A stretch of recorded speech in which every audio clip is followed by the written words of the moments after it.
నమస్కారం. రేపటి విశిష్టతను ఇప్పుడు చూద్దాం. రేపు 8వ తారీఖు జూలై నెల 2025వ సంవత్సరం మంగళవారం.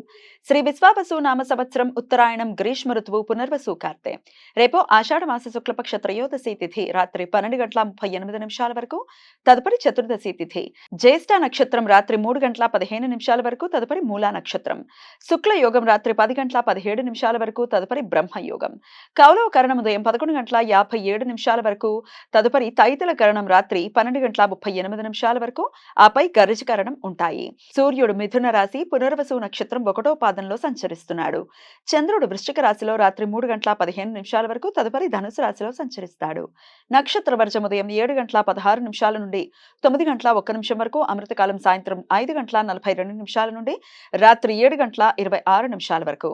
హైదరాబాద్ ప్రాంతం వారికి రేపు సూర్యోదయం ఉదయం 5:48 సూర్యాస్తమయం సాయంత్రం 6:55 చంద్రోదయం సాయంత్రం 4:58 చంద్రాస్తమయం రాత్రి 4:04 అభిజిత్ ముహూర్తం పగలు 11:55 నుండి మధ్యాహ్నం 12:48 వరకు, దుర్ముహూర్తం ఉదయం 8:25 నుండి 9:18 వరకు, మరలా రాత్రి 11:16 నుండి 12 గంటల వరకు. రాహుకాలం మధ్యాహ్నం 3:38 నుండి సాయంత్రం 5:16 వరకు, గుళిక కాలం మధ్యాహ్నం 12:21 నుండి 2 గంటల వరకు. యమగండం ఉదయం 9:05 నుండి 10:43 వరకు. రేపటి నుండి జయపార్వతీ వ్రతం ప్రారంభమవుతుంది. పార్వతీదేవి మరొక ప్రత్యేక రూపమైన జయ దేవతకు విశేష పూజలు ఈ వ్రతంలో ఆచరిస్తారు. అవివాహిత స్త్రీలు మంచి అనుకూలమైన భర్త కోసం, వివాహిత స్త్రీలు తమ దాంపత్య జీవితం బావుండాలని, తమ భర్తల దీర్ఘ ఆయుష్ ఆరోగ్యం కోసం ఈ వ్రతాన్ని రేపటి నుండి 5 రోజుల పాటు ఆచరిస్తారు.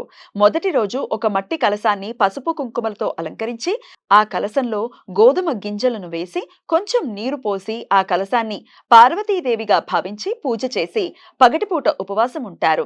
ఈ 5 రోజులు భోజనంలో ఉప్పు వాడరు. ప్రతిరోజు ఉదయం కలశంలో కొంచెం నీరు పోస్తారు. 5 రోజులు ఈ వ్రతం ఆచరించిన తర్వాత 6వ రోజు ఉదయం కలశంలో మొలకెత్తిన గోధుమ గింజలను నదిలో కానీ పారుతున్న నీటి ప్రవాహంలో కానీ నిమజ్జనం చేయటంతో ఈ వ్రతం పూర్తి అవుతుంది. రేపు ప్రదోష వ్రతం. ప్రదోష సమయంలో త్రయోదశి తిథి ఉన్న రోజు ప్రదోష వ్రతం ఆచరిస్తారు. రేపు శివభక్తులు పగటిపూట ఉపవాసం ఉండి సాయంత్రం దీపారాధన చేసి శివునికి రుద్రాభిషేకం చేస్తారు. శ్రీరంగ క్షేత్రంలో రేపు జ్యేష్ఠాభిషేకం. రేపు మధ్యాహ్నం 12:44 గురు మౌఢ్య త్యాగం అవుతుంది. ఈ సమాచారాన్ని మనకందించిన వారు మేడికొండూరు విశ్వనాథ్ ప్రసాద్ గారు. ఆయనకు కృతజ్ఞతలు తెలియజేస్తూ పార్వతీదేవి స్మరణతో సమస్త సన్మంగళాని భవంతు. నమస్కారం.